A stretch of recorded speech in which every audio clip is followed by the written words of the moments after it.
গুম থেকে দেশের নাগরিকদের রক্ষায় গুম ও নির্যাতন বিষয়ক কনভেনশনে স্বাক্ষর করেছে বাংলাদেশ।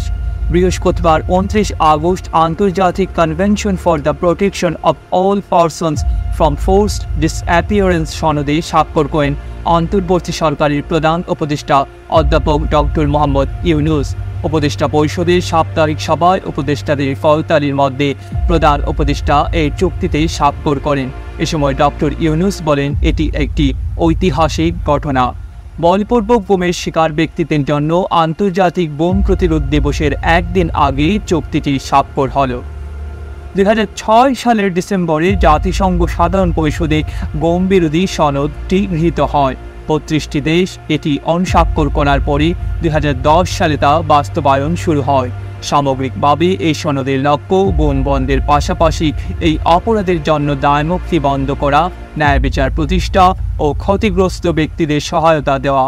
বিশ্বের 75টি দেশ এই সনদে যুক্ত হয়েছে। জাতিসংঘের মানবাধিকার বিষয়ক 9টি সনদের 8টিতে সই করেছে বাংলাদেশ। জাতিসংঘের দীর্ঘদিনের অনুরোধের পরও বাংলাদেশ গুম বিরোধী সনদে সই করেনি। এর আগে অন্তর্বর্তী সরকার চলতি সপ্তাহের শুরুতে সাবেক প্রধানমন্ত্রী শেখ হাসিনার 15 বছরের শাসন আমলে নিরাপত্তা বাহিনীর দ্বারা বলপূর্বক গুমের প্রতিটি ঘটনা তদন্তের জন্য একটি কমিশন গঠন করে।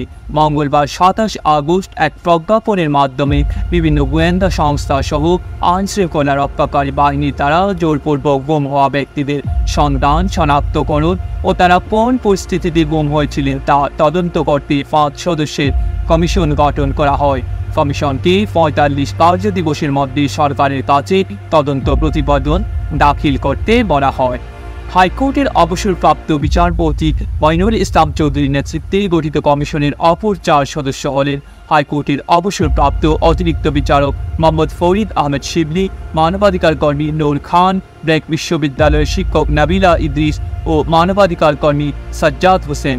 ডেস্ক রিপোর্ট, আধুনিক কাগজ।